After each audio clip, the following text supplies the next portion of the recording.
Me as an individual, I'm looking for that financial freedom. I'm looking for kind of that next step after I get done with working, because although I do enjoy what I do, I know that I'm not going to have the willpower or the energy to go at this pace for an extended period of time. I went to school with Jerome, so we've known each other for years. So last year, a mutual friend of ours, him and his wife came, and they were supposed to stay the night. They went to Africa for like 2 or 3 weeks. And when they came back to DC, they were supposed to crash at my house for a night before they caught their flight back to New Orleans. While I was sitting there talking with them, I was just telling them, I was like, hey, my next step, I'm looking to get into, doing multifamily. I went through, they had I think it was a 12-week course that I went through, and sort of from that, like I said, I learned that I don't want to own a bunch of single family houses. I started thinking about doing multifamily, but wasn't really sure how to start, how to get into it. And while I was sitting down with the mutual friend of ours, I was talking with him, and I was like, I'm really looking into doing this. And he was like, hey, do you remember Jerome from school? And I'm like,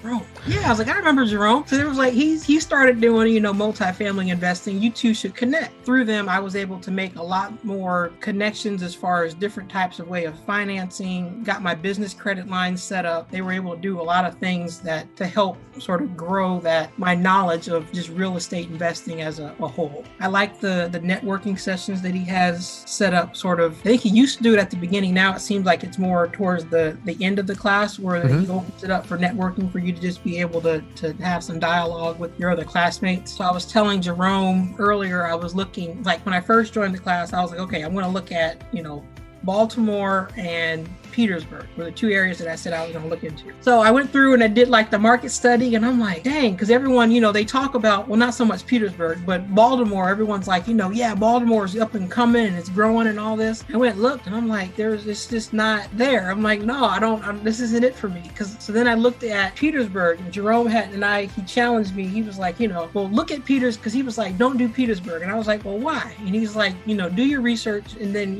call me back and we'll talk to him about it. And I was like, I went through and looked at it, and it's not like, there's a lot of growth, I think, that's happening in Petersburg right now. But I was like, but as far as the clientele or the people there, the demographic isn't exactly what would work to fit within what we're looking to do for investing. So first part of my quest in being able to fulfill the mission of getting that first multifamily unit complex purchased, of getting that knowledge to be able to carry it forward. When going through or just in the class itself, is just spending more time talking about the financing piece of it, how that whole aspect of it works. Or I guess primarily the differences between doing it for a residential property versus multifamily. I mean, I think most of the people on the class, they've at least either purchased a house for themselves or started doing single family.